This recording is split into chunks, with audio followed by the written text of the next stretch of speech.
Boom! What's going on, everyone? I'm Logan, the 64th Gear Jammer Skeele, founder of Advantage Diecast, welcoming you to the warehouse on another episode of Toy Talk. Have you ever heard of International Transport, Inc.? International Transport was based out of Rochester, Minnesota, and it was comprised of owner-operators.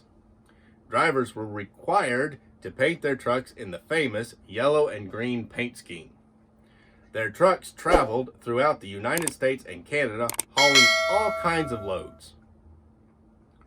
International Transport was another victim of the late 1970s deregulation. Schneider Transport bought them out and phased out the name and the paint scheme. Fitting for International Transport, neo-scale models used an International Harvester DCOF 405 Emeryville to replicate one of the famous yellow and green trucks that International Transport ran in 1/64 scale. This is the 1964 International Harvester DCOF 405 Emeryville tractor with sleeper. It's a cab-over design, and it's for International Transport, Inc. of Rochester, Minnesota. It comes in the standard neo-scale models hardboard sleeve with plastic display case. It has a clear plastic cover and a black plastic base plate. Also, it has the little mirror piece in the back so you can see both sides of the truck without taking it out. And that wonderful display case, when I slide her out of here, come on, slide out, it will keep that model nice and dust free for you. And if you ever dust these, you'll really appreciate that. Oh, I forgot to show it off. The item number on this truck is NEO 64031. And this display case, it just clips in place. These trucks are screwed down to the base, and they just have two Phillips head screws on them. And before you take these off of the base, it's a good idea to look around, make sure nothing's broken on them. And then to hold them, put a forefinger on the frame and your thumb underneath the base plate and hold it there, because that's the strongest place. I don't want you to break any of the little ancillary parts, which are fairly fragile.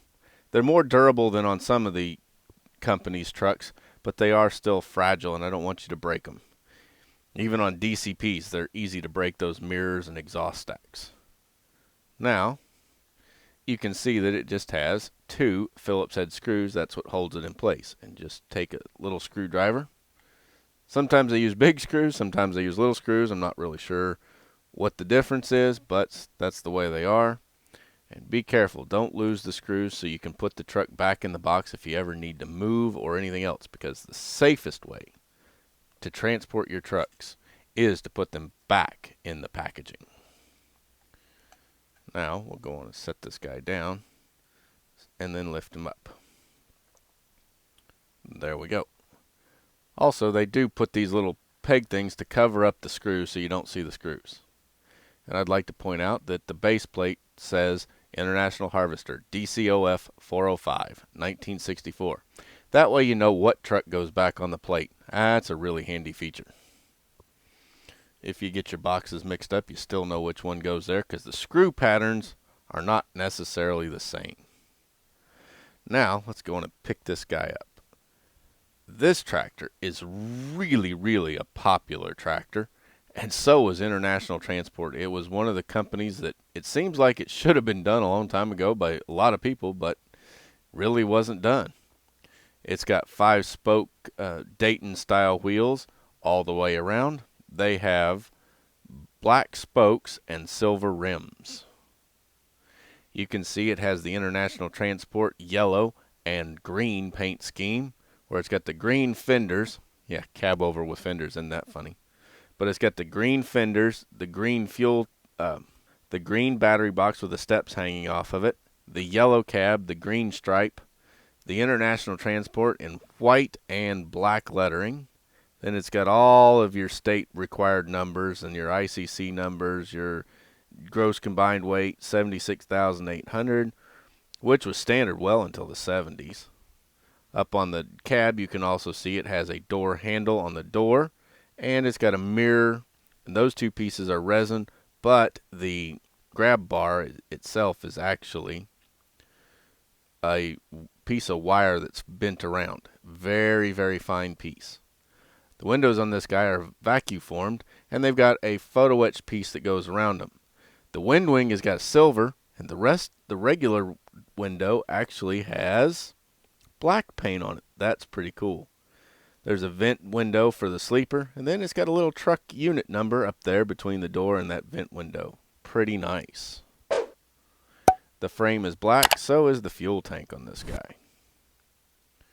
Turning around to the front, you can see the individual part turn signals, which are individual parts. They're not, the clear amber, but they are a hard resin piece, and then they're painted amber, so that looks pretty nice. You can see the IH logo right there on the grill. That is a photo etched part. You can see that it has a photo etched grill, and it has a photo etched trim around that grill. Pretty nice. That's painted in green. You can see the two little vents on the front of the cab, and it's got a nice silver bumper. The license plate on this guy is Minnesota. Go figure. International Transport's out of Minnesota. The windshield is a nice vacuum formed piece, and it has black tampo on it to make it look like it has the gaskets and the center bar. Inside the cab, you can see it has two seats, a dashboard, and those are in gray, and a black steering wheel. The windshield wipers, instead of being at the bottom of the window, they're at the top of the window, and they fold down, and they are photo etched parts, so be very careful with them. They're probably the easiest parts to flick off of this guy. And then I forgot to mention, it has individual jewel style headlights inside the little rings. Very, very nice. Boom.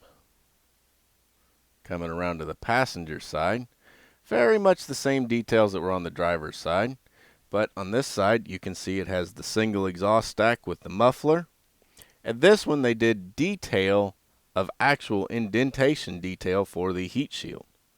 Also in there you can see the air intake and for the air cleaner, because cab overs typically suck the air from above the cab instead of the front or underneath it for better, cleaner air. It doesn't have a battery box on this side, but it does have the steps hanging down there.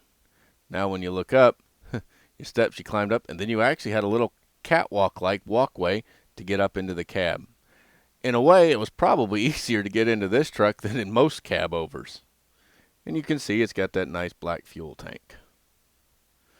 Turning him around to the back, a first for Neo, a headache rack. That headache rack is feels like it's a photo etch piece. Yep, it's a photo etch piece, and it is metal, photo etch metal, and it's painted in International Transport green. Not black, it's green. You can see individual jewel style tail lights in the back of the frame and another Minnesota license plate. Tipping him up a little bit, you can see right through that frame, and you can see the nice fifth wheel here, which is set up for a standard DCP first gear type trucks and trailers with a straight kingpin. Pretty much the standard we're used to. The only guy who doesn't use that anymore is SpecCast, and even they're changing to some of that. Turning him up on top of the cab, you can see 5 individual roof lights. Not exactly spaced the way I would have thought, but they're right there. They're painted silver with a little dab of amber to make it look like they've got lenses.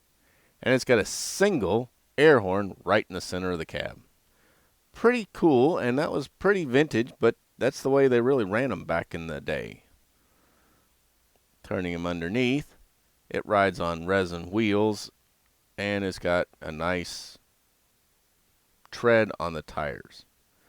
The frame says 164 International Harvester, DCOF 405, 1964, and then Neo scale models tampoed on it. The front axle is a spring suspension. It's got a tie rod between the two, and it says made in China. That's cast in, not tampoed. The under engine transmission detail is there, and it's got a drive shaft from the transmission back to the first axle and then to the second axle with a very, very nice suspension detail there. Also, a little note here on the front, behind each front tire, there's a mud flap. There's not one behind the back tires, but there's one behind the front tires. And then in there you can see the air cleaner from the exhaust. You can see the exhaust pipe going out to the stack, and then you can see the intake pipe coming into the cleaner and then going into the engine. Very, very nice detailed cab. Neo does a great job.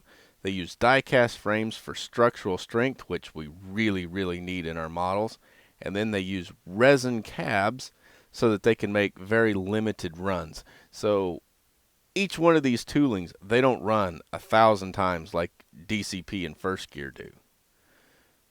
Now, because International Transport was primarily a flatbed hauler, I'm going to go on and set it up with a flatbed. And what I'm breaking up here is a 48-foot utility flatbed the DCP made. You can see it hooks right up just like it should. Boom. And doesn't that look sharp? The Neo scale models, 1964 International DCOF 405 Emeryville cab over tractor for international transport with a DCP 48-foot utility flatbed with headache rack. Ain't that sharp?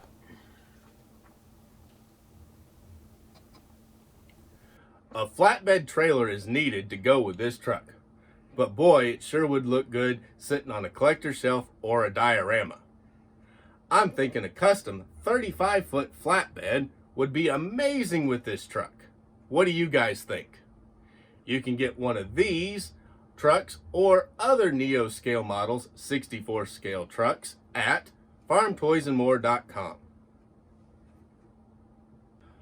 Thanks for watching. Drop a comment below on what you liked or what you didn't like about the video. And I just know that you've got some friends out there that would enjoy this video, so go on and give it a share with the share button. Please be sure to hit the thumbs up button to let YouTube know that you enjoyed this video, and make sure you tap the subscribe button and join my YouTube family. I really appreciate each and every member of my YouTube family. I'm Logan, the 64th Gear Jammer Skeele, and I'll be back in the warehouse soon for another episode of Toy Talk.